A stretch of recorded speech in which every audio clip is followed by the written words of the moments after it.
The internet-addicted teenager learned that his grandma had cancer. He said goodbye to his favorite game and packed his bags. Then he went to visit her, determined to stay by her side every single day. He woke up at 5 in the morning and helped his grandma sell porridge at her small stall. On the way home, he accompanied her to visit friends. But he did all of this not out of pure filial piety, but to get his grandma's inheritance. The moment he arrived at her house, he secretly took pictures of the house, pretending to post it online for sale. When he learned the house was worth $1 million, he started fantasizing about life as a rich man. That day, his grandma put on her most beautiful clothes. She sat quietly at the door waiting, because it was family gathering day. She looked forward to this moment. Mike saw her happy face for the first time, and thought he had no chance anymore. But on the way to the temple, no one from his uncle's family waited for her. Her shoes hurt her feet, but she refused to change them, because they were a gift from her son. She loved her son with all her heart. But Mike discovered that when his uncle's family prayed, none of them mentioned his grandma. He was angry, thinking his uncle wasn't sincere, just sowing seeds, hoping for harvest later. But his grandma asked him, "Were you not the same?" In fact, she had long known Mike's intentions. At that moment, Mike felt embarrassed at being exposed. As the chemotherapy sessions went on, her condition got worse. Mike used beauty filters to make her smile, but she secretly hid the hair that fell out, until she finally had to shave it all. Mike felt bad for his grandma, but said nothing. His grandma didn't like leftover food in the fridge, because she couldn't finish it alone. But now, she felt thankful Mike was by her side. Mike finally earned her recognition, but he couldn't be happy at all. One day, his grandma's money was stolen. The security cameras showed it was his uncle. That money was originally for buying a tomb, but his grandma didn't blame him. Instead, she went to ask her older brother for help, only to receive harsh words in return. On the way back home, she stayed silent. Mike could not help but ask, "Why do you have to buy a big tomb?" She said, "If I had a beautiful resting place, maybe you all would come visit me more often." Mike said nothing. He only held her hand tighter. As her illness worsened, she suffered sleepless nights in pain. Mike simply stayed by her side. But in the end, she still left the house to her son. Mike felt unwilling. He ran to question her. Was it because he did not take good enough care of her? Why was he not her first choice? He stormed off. Not seeing his grandma was already in tears. Later, his grandma went back to living alone. No one came to visit anymore. Through the cameras, Mike saw her lonely figure. He watched as the house was emptied piece by piece. He finally couldn't hold back his tears. When he learned that his grandma had been sent to a nursing home, he immediately went to bring her back home. His grandma nodded with a smile.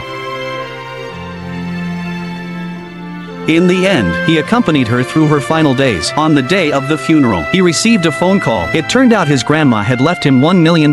That money she had been saving since he was in elementary school, because he once promised her that he would buy her a big house for $1 million when he grew up. Mike used the inheritance to buy her the finest resting place. In his heart, his grandma was always number one.